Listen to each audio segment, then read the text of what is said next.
of Unapologetically Woman. We're celebrating phenomenal women all across Kentucky who make no apologies for their perspectives or the impacts that they are making in the community. Today we're celebrating Teveas Burdette. Teveas is an educator, an advocate, a mom, and an IT analyst. Unapologetically Woman, Teveas Burdette, that's you. Congratulations. Thank you so much. I'm so honored to be here. Well, you deserve every bit of this. You're a first-gen college graduate. Yes, I am. That was quite the thing. In my family, I'm the only girl in my family, and to be the first gen, and I think it was able to open doors for the rest of my family. My children are college educated. I have nieces and nephews. So just kind of the trailblazer for the family is what I feel I was. When, as a first gen, we all have struggles that we go through. What are some of the things that impacted you and caused you to pause along the way? Well, first, right out of high school, I was a senior in high school. I had excellent grades, and I had no opportunities to go to college. I didn't have any scholarships or anything like that. So I had a high school teacher in my senior year. It was the first time I ever had taken a computer class that took interest in me and said, "We're going to find you something."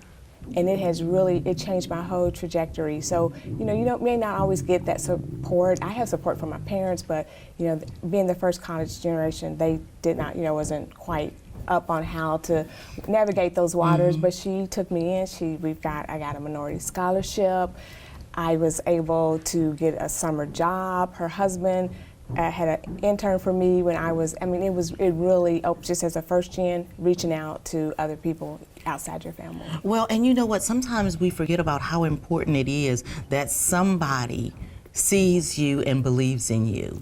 Yes, and she did. Actually, it's a funny story. I recently ran into her about a month ago, and I took a picture with her, and I said, "You changed my entire life.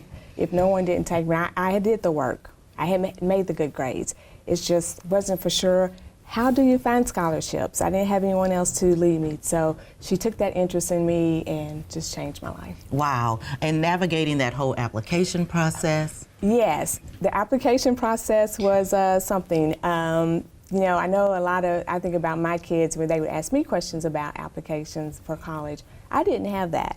So I was just flying by the seat of my pants, going up, showing up, knowing the dates, getting there myself, talking to advisors telling me things. I had one advisor tell me, "Well, you're going to computer science, so maybe you should start with these easy classes." And I told her, I said, "I don't have time to be taking easy classes. I need the direct path to my degree." So just, navigating all of that campus was quite a challenge. Well, and you got that. You got that degree. Sure did. And you went on into corporate America. What was that like at that time? Because we know that was male and white male dominant during that time. Yes, well, even when I attended the University of Kentucky, and I was, like I said, in the computer science field, even being there, maybe my class had a graduate class of like 500, and there was 2 females in the entire class. So just learning your place there, making yourself seen. I would show up to interviews at the University of Kentucky, and I could tell that the employer really wasn't there to see someone like me across from them interviewing. I just had that feel about it, but just navigating that. And then, so that helped me when I did go into the corporate world. First, I was, okay, whatever they say, whatever. But then at some point I realized I really did need to speak up. I needed to advocate for myself, or I was just going to be left behind. And what kind of courage did that take? Well, just believe in yourself. Like, wait a minute, I've been gracious, I've waited my turn, it's my turn. So, I unapologetically walked in offices and would say, "Hey, you've skipped over me a couple times, and I let that slide, but now it's my time. So I really don't want anyone else to move ahead until it's my time." There you go. So Yes. When your mom, what do you think your mom thinks about all of the things? My mom is the biggest cheerleader for me. I mean, when I lived at home during college. So, and even when I started first working, I still was at home. And I would say things about my job that I know she didn't understand, but she'd be like, yes, go work on that admin. You can do it. So just, I love when mom cheers. Yes, just, kind of lived through me. And it was like they both were just my parents were so proud of me to, and supported me in all the other ways, financially, whatever, staying at home, cars, but so proud of me. And some things maybe she didn't have the opportunity to do that I took the, horn and did that. She was very supportive. And so you believe in blooming where you're planted. Yes. I truly believe in that. So I am a native Lexingtonian, born, raised, college educated, worked here my entire life. And I just believe that, like when I first thought about blooming where I was planted in my immediate family, so I had children. So it was like my main focus was to make sure they were adapted and what I could do for them. So, in your community, in my community at church, I work with our children's ministry there, and just wherever you are, you don't have to necessarily always have a big stage to bloom.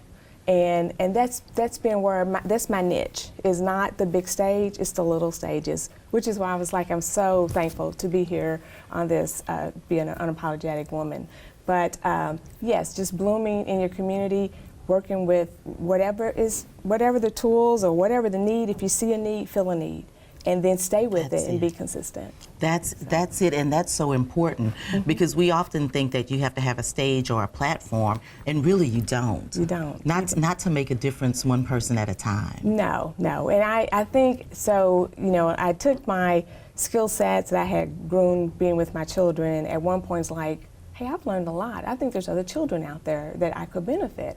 So it just kind of grew from home to community. So my next step, and then I went to church. And after church, it's like, well, what else could I do? I went to the next level. And so one of my things is that our job would have an opportunity for us to go help different schools. And Ashland Elementary was one of those schools.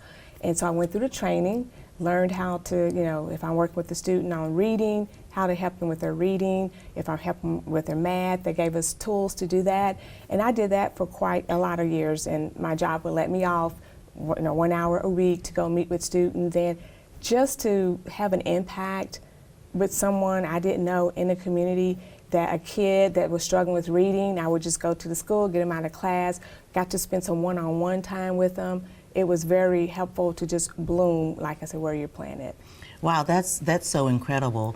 But you also believe in this because you do a lot of work through our beloved Delta Sigma Theta Sorority Incorporated, and you have a big job that you're working on right now. Yes, I do. I recently became part of the Lexington Alumni chapter. I did graduate and pledge when I was an undergrad, but I am part of the debutante ball.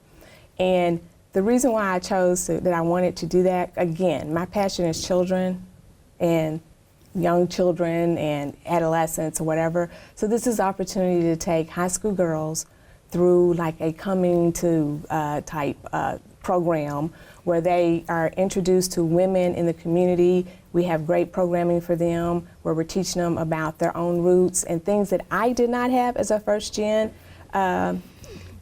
college student. I did not have that in my high schools, and it's just a great opportunity. Exposed them to different things. We took them to a play recently. So just opportunity again to continue to impact the next generation. So just blooming where I am and finding my niche wherever I am. Well, and you've been blooming for a long time because you were on the dance team at UK.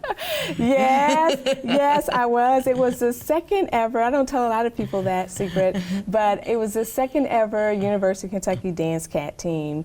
I was the second minority ever to be on the Dance Cat team. And it was a good experience, kind of out of my comfort zone, but I had cheered in high school, so it's something that I wanted to do. It was a great opportunity to be in college, enjoy college, free tickets to UK games. That's always great. Right, enjoy myself, and at that time they didn't have scholarships, so it really was just like a hobby that I did, but I really enjoyed that. And so when you think about all of the things that you're doing for everybody else and what you've done for your children, what are you most proud of? I'm most proud of, I'm realizing now even though I didn't intentionally plan to leave a legacy, that I have left a legacy. One of the things I didn't mention is that I've been doing Big Brothers Big Sisters, and I have a young lady that I have been partnered with since she was 8 years old. And we did Big Brothers and Big Sisters for like 6 years. She is now 18.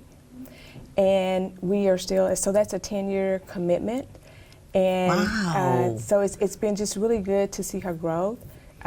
She has autism, and so it was a growth for me as well. So just leaving a legacy, she taught me like how to deal with her personality when we were together. I'm in her role, that's fine. That's fine, I'm not there for me. And that's again, leaving a legacy. I'm not there for me, what do you need? And so now 10 years later, we are, still seeing each other, going to the movies. Recently I took her to a movie, and for the first time she said, "It's been really nice seeing you." And it just touched me so much when she said that, because she really hadn't, over the years, really voiced that, and that was fine. But she said, "It's really nice seeing you." So just leaving the legacy is what I really want to do. And it sounds like that legacy is of love and education and caring and letting people know that other people care about them. Yes, because if I have a skill set that I can share with someone in my community that brings them up, like I said, just giving back to the next generation, I don't do anything to highlight myself. I like to have the light on me so it can shine on other things that I'm in the middle of. And so whether the children I've worked with scream on the stage that I did something, I don't really care. But I know I made an impact in their life, and just leaving that legacy with them as well as my own internal family. What do you want people to know most about you that they don't know? Let's see. I would say that I have learned to laugh at myself. There was times I was always just on point, get things, checking the list off. But if I make a mistake, I'm okay with it. Like spilling water on myself, Right. It's okay. It's okay. It's spilled water. Yeah, it's just spilled water. There's a bigger thing. Laugh, own if something's not right. Just own it, smile about it, and fix it. Well, and one of the things that we were talking about too is being able to tell your own story. That way it frees you from anybody else having to tell it. Yes, that has become a good revelation for me, is that at time, even when you was talking about being in the corporate world, what others said about me had more weight than what I said about me. But now it's like, I hear you, I take that input, but then I look at myself in the mirror and it's like, did you do your best? Did you give what you could? So, or did you make the choices that you needed to make? And sometimes doing that, you may disappoint people, but I'm not disappointing myself, because I know what I needed to do, and I did it to the best of my ability. Right, what you think about me and what I think about me can be two different things. Exactly. Those two things can happen at the same time. Right. Yeah, so like I said, just being confident in who you are, what you do bring to the table, and honestly, what I don't bring to the table, I'm okay with that now. So what I bring to the table, I do well. But I'm not put here on earth to do everything well, only what I do well. So That's what right. I don't do well, I'm okay with that now. I give myself grace about that. If there's other people and their resources, that's their gift, it's fine that I can lean on them. To give you the last word for young girls and young women that are looking at you for inspiration, what would you tell them? What kind of advice would you give them? One of the things that I've learned is that just because you can do something does not mean you should do it. You need to pick the priorities that align with you, who you are, because growing up, you're getting your college education, you're going to be multi-talented. You could do a lot of things, but pick a few things that really speak to you, where you can give that thing priority. It can give you give it energy, it gives you energy. Focus on those and do those very well, and be consistently stay in those things, bloom where you are. Thank you so much. Okay. Congratulations. Thank you. You guys heard it. Just because you can do something doesn't mean that you should do something. Pick where you should go and prioritize that. Continue to watch as we celebrate other phenomenal women on Unapologetically Woman. We'll see you soon.